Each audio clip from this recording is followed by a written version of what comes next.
This is Halleck Hoffman speaking from the Center for the Study of Democratic Institutions in Santa Barbara. In the spring of 1968, the Center sponsored an international conference seeking to explore ways in which dialogue might replace the Cold War confrontation between Eastern and Western Europe. One participant was Herbert Marcuse, professor of philosophy at the University of California at San Diego and author of Eros and Civilization, One-Dimensional Man, and Reason and Revolution. Between sessions of our conference, Professor Marcuse talked informally with Harvey Wheeler, political scientist and Center fellow. Professor Marcuse, who enjoys a great following among the New Left, is often referred to as one of the most influential thinkers in a relatively recent movement that is sometimes called Marxist humanism. Mr. Wheeler began the conversation by asking what the term means. The first thing that I'd like to find out about is what, in brief, Marxist humanism means. I'd like to know how, in the first place, it differs from other kinds of Marxism, and then, of course, how it differs from other kinds of humanism. Well, you may know that I am not very happy about the term Marxist humanism. To me, it is somehow redundant. Yes. And I very much disagree with the widespread tendencies to read only the early writings of Marx, yes, and to find the humanism only there, completely disregarding the fact that what Marxist humanism really is in Das Kapital and in the later writings of Marx, namely, to put it as simply as possible, the building of a world without the domination of man by man, and without the exploitation of man by man. And in as much as this new world would require a completely different society with completely different institutions and completely different human relationships, Marxist humanism is at the same time the theory and a strategy of revolution. I see. Now, and I guess coming into this element in Marx would be the discussion of alienation and the elimination of alienation, which was part of what you mentioned about exploitation. Now, I'm familiar with three other kinds of humanism. There are probably thousands of them, but three prominent ones are what we sometimes call Renaissance humanism, and then there is a tradition that has come to be known as Christian humanism. And more recently, of course, we've been learning about existentialist humanism. Now, I wonder if you would mind distinguishing in some way those other humanisms, if they can be distinguished, yes, from what you have in mind. As to the first two, I would say that Marxist humanism is different because by it is meant a life, a form of life, of existence, in which men can determine their own way of living, determine their own needs, determine their own way of satisfying their needs and of developing their needs, and in this sense to exist as free human beings on this earth, which distinguishes it very definitely and ultimately from Christianity. From Christian humanism. From Christian Not necessarily humanism. from Renaissance humanism. Well, Renaissance humanism was a very confined humanism, confined to an intellectual elite. Mm-hmm. Because a vast majority of the population certainly did neither have the means nor the time to developing what is called their personality. They had to engage in the dirty work, and only a very small elite actually was capable of achieving this humanist ideal. So you would, in a sense, say that what is shared by Marxist and Renaissance humanism is, in Marxist humanism, thoroughly democratized. Yes, thoroughly democratized. And now, as we all know, Sartre wrote this book, Existentialism is a Humanism, and is also then a Marxist, and I guess it follows he's a Marxist humanist. But is there some distinction in your mind between Marxist humanism as you know it and have written about it and the existentialist variety? There's a considerable distinction. In the first place, I would like to say I don't think it is fair to refer today to Sartre's book Existentialism as a Humanism, because he has explicitly and implicitly indicated Denied that it. he no longer holds this position and has politically and theoretically gone far beyond it. Well, in that case, we have to refer to the life that this doctrine has of its own That's without right. regard to his beliefs. It has been said in connection with existentialism, and I agree that the freedom of man, which existentialism at that stage defined, is a dreadful freedom.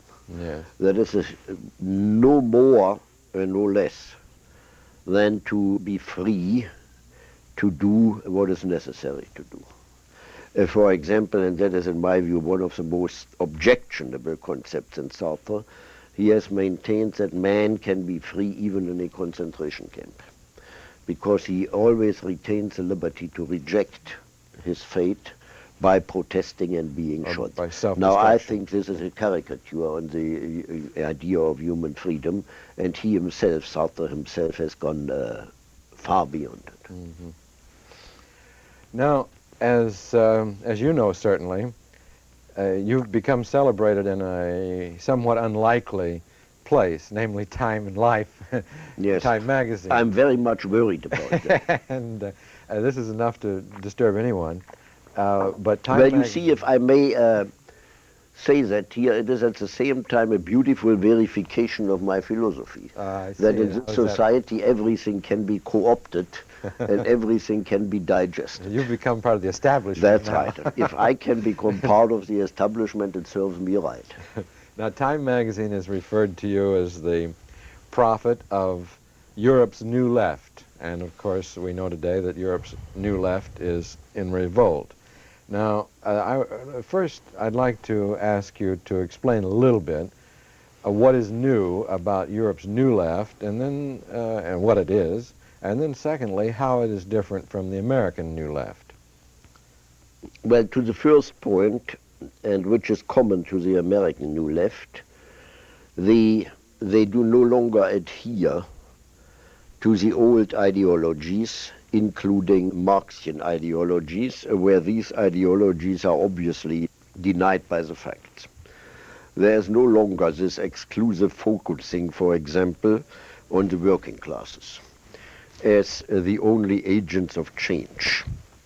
And there is, and that seems to me most important, the conviction, the feeling, the deep, profound feeling that if a socialist society is not essentially different from the established societies, no matter how good they may be, it isn't worth fighting for. Now, is this a criticism against the Eastern collectivist That democracies? contains a lot of criticism of the Eastern socialist societies, which the New Left, especially in Europe, criticizes, that this is still mainly replacing one form of control and one form of domination by another. And here we get into discussions of bureaucratic That's right. power and the new bureaucratic state analysis. That's right. At the same time, however, they do believe, and I share this belief, that the socialist societies of the East still have the potential and the possibility to develop into a genuine socialism.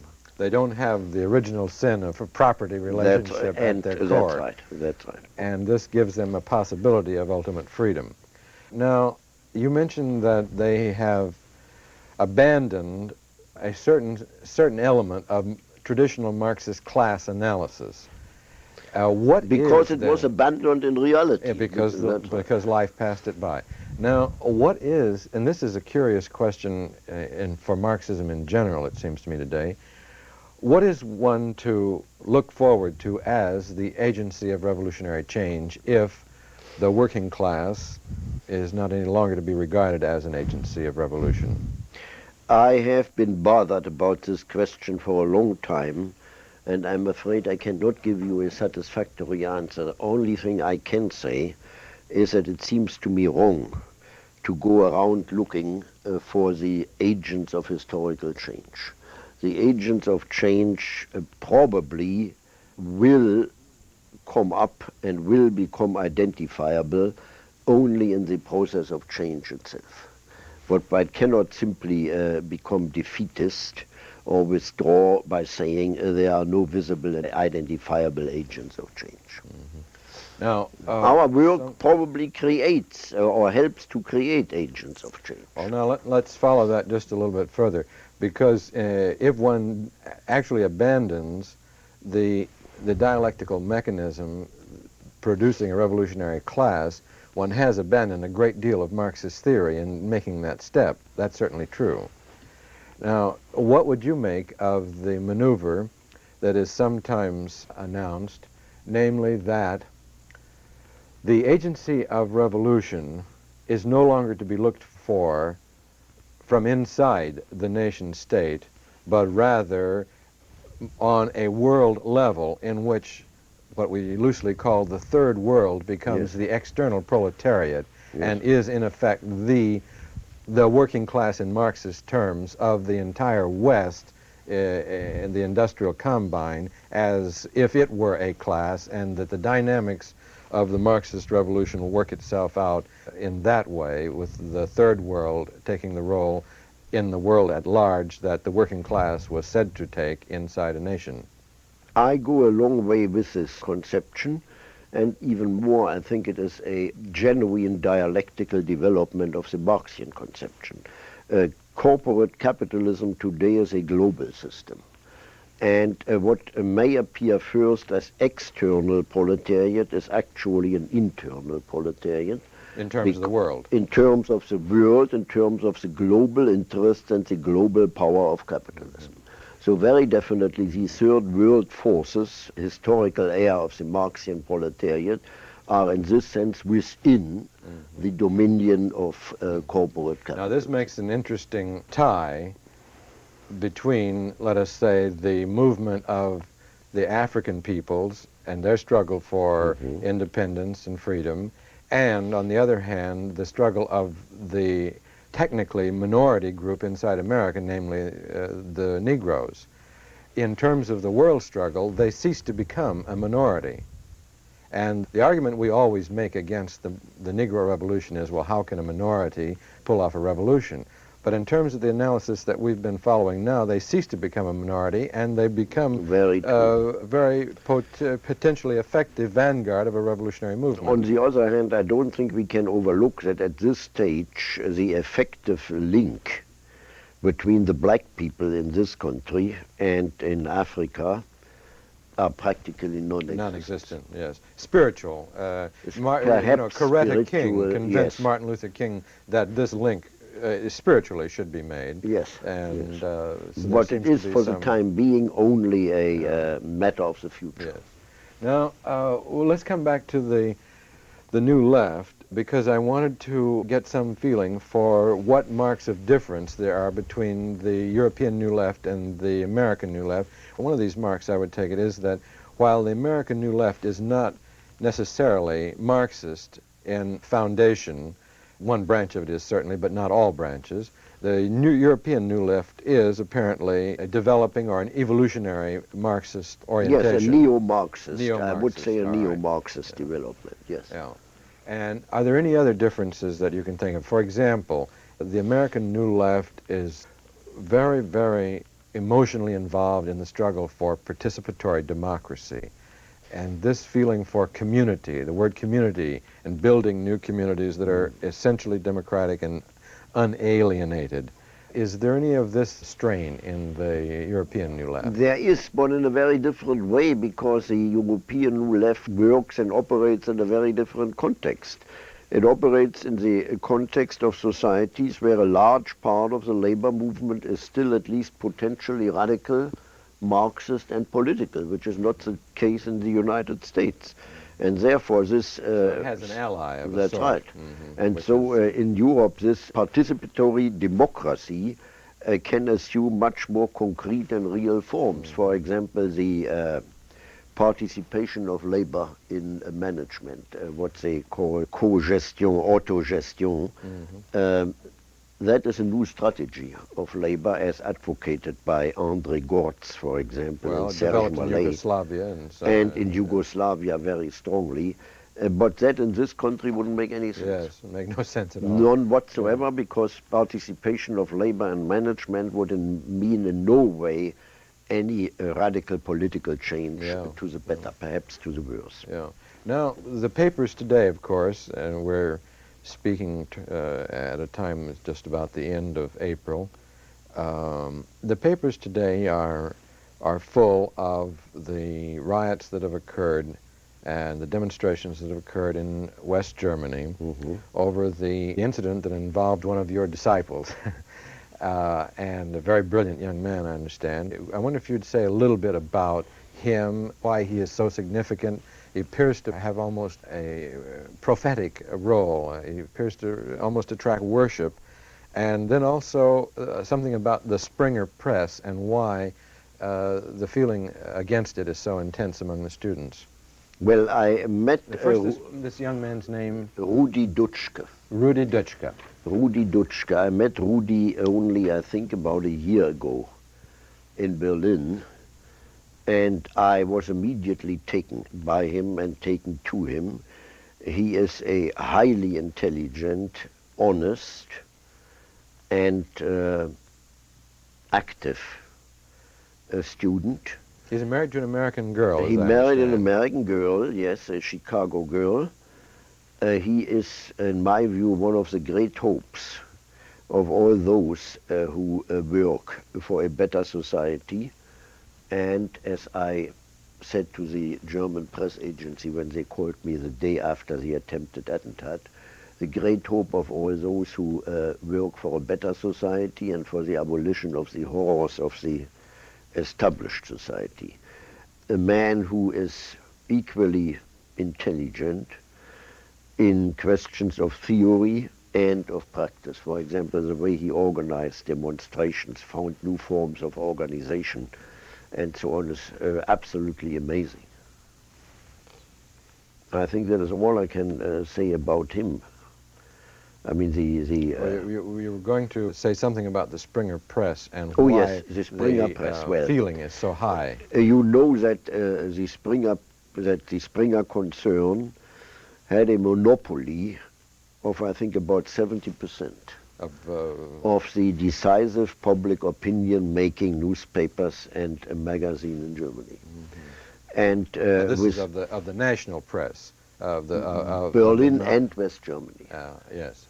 I mean, there are many local presses, but his papers reach a national audience. Read a national audience, that's right. Yes. And he is fully supporting the war in Vietnam. His papers have led for more than a year a vicious campaign against the student opposition. They are in favor of all the reactionary, all the reactionary policies in West Germany and Berlin, and their language was such that the attempted assassination of Rudi Dutschke to me didn't come surprising at all. You wouldn't go so far as to say that there'd been incitement. No, you have to be careful in saying that, but look at the language of the papers, what have they been doing all these years, and then look at the... The Springer Press, however, is not, strictly speaking, neo-Nazi, is it? Or would you say that it has some overtones of being neo-Nazi?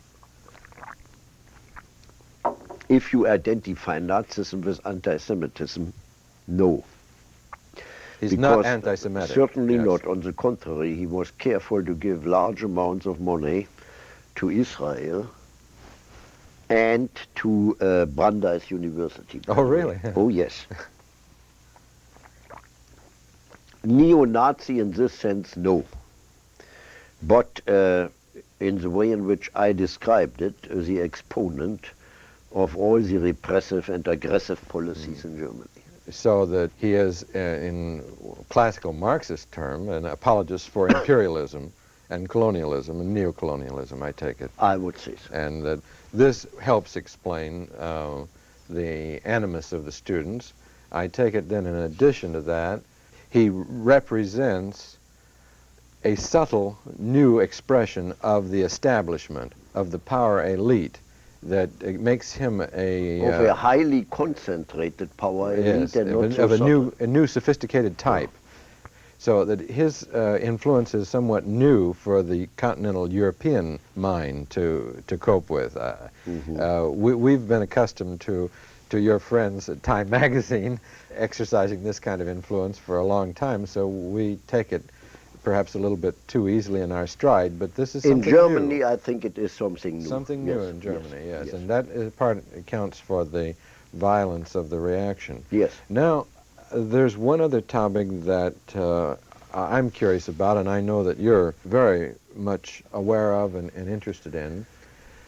And we know really very little about this, but we're told that there is an extremely exciting and very vital Christian Marxist dialogue taking place in Europe, and indeed spreading to America, as witness the conference we're having here, the conference that was held last year at the University of Notre Dame, and these conferences between Christians and Marxists are spreading like wildfire. In fact, I'm afraid they're getting a little modish and a little too That's fashionable. what I'm afraid of. You know, we talked about that this morning.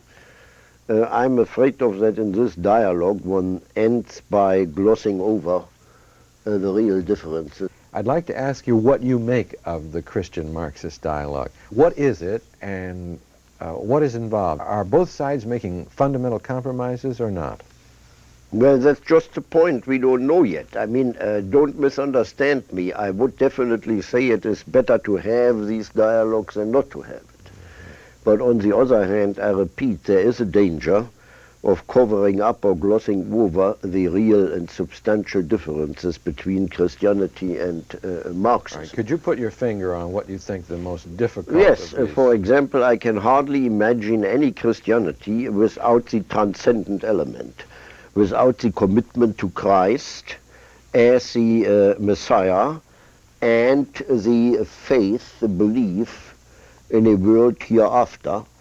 And this is absolutely contrary to Marxism, which believes that the human condition can and should be improved by man's own power, and that any promise of a world hereafter can only serve to prolong or absolve the actual suffering of man. Now, first with regard to the transcendence. Yes. There is, I guess, a possibility of suggesting that Herbert Marcuse in Reason and Revolution had in some sense a doctrine of transcendence. Yes, you are quite right. The only difference being that the transcendence I was talking of there is an empirical, historical transcendence to a different form of society, where the Christian transcendence is a transcendence out of this world to another one. All right. Now, the second question along that line is there not this allegedly new breed of Christian theologian that develops or reduces or transforms Christianity into something like the transcendence and the doctrines that you yourself have developed? Yes, but then I'm at a loss to say in what sense they are still Christians. So if they join you, fine, they're joining you, That's right. but then that means that they're simply joining you. Yes. All right, that's a good point. But the fact does remain, does it not, that the most exciting developments in Christian theology are developments along this line. And it is among the people who are making these theological developments that the Christian Marxist dialogue is taking place most actively and most fruitfully. Yes, that is true. However, I would say that the really great change in Christianity is rather represented by those Christians, priests and others, who actually join, for example, the guerrillas in Latin America and fight with them. Mm-hmm. Yes. I mean, they seem to be the real Christians. And talking about the Basques and, that's and right. These that's right. who are putting their doctrines on the firing line That's rather right. than in the seminar. That's right. I think that's a good point. Now, the question that is puzzling me with regard to the Christian Marxist dialogue is, what difference does it make? Let's put it another way. How many Christians are there left in the world, or anyway, and where is Christianity going? Why would Marxists want to engage in it? That depends on your definition of Christian and Christianity. I mean, if you take, for example, Kierkegaard's definition, I think very few Christians will be left here on earth. And the vast majority would not consider Christians. See, what I'm trying to get at, perhaps a little facetiously, is how significant is it, even if it exists? Is what? The Christian Marxist dialogue. Does it mean anything? It is significant in the sense, brings us together with our counterparts in the East, for example, that there is a real exchange of ideas, and that out of this exchange of ideas, perhaps we are finding means and ways of trying to prevent or delay the outbreak of nuclear war, intensification of hostile coexistence, or whatever it is. But I don't think we should overrate the actual importance of these dialogues. Now, one of the most active leaders in the Christian Marxist dialogue is, of course, Roger Garaudy of France. And Garaudy is interesting for many reasons, but one of them is that he has seized upon Teilhard de Chardin as a bridge between Christians and Marxists. And Teilhard de Chardin was, of course, a priest who was kind of a biologist and a kind of a theorist of evolution and a kind of a theologian. And some people say he wasn't any good at any one of these, but he wrote brilliant books and very exciting books and very exciting ideas. So what I'd like to know is, do you feel that Garaudy has a sound intuition here? And what is your own feeling about the work of Teilhard? Well, all I can say is I have read a little Teilhard de Chardin, and I couldn't find out by any stretch of the imagination why he is so important in this Christian Marxist dialogue, why he is so important for Marxists. It seemed to me along this line what you get is much more a transformation of Marxism into a semi-Christian doctrine than a radicalization of Christianity. I see. So you feel that Garaudy has a somewhat reactionary Well, reactionary is too hard a word, but if you press me, I might be willing to agree. Okay. Well, I must say I thank you very much for a You are very welcome. interesting and informative discussion. You're welcome. You have been listening to an informal conversation recorded at the Center for the Study of Democratic Institutions in Santa Barbara during a conference on East-West dialogue. Harvey Wheeler, a fellow at the Center, talked with Herbert Marcuse of the University of California at San Diego. Parts of the conversation were later published in the July issue of The Center magazine under the title Varieties of Humanism. If you would like to receive a copy of that issue, write Box 4068, Santa Barbara. That address again, Box 4068, Santa Barbara. This is Halleck Hoffman speaking from the Center for the Study of Democratic Institutions in Santa Barbara.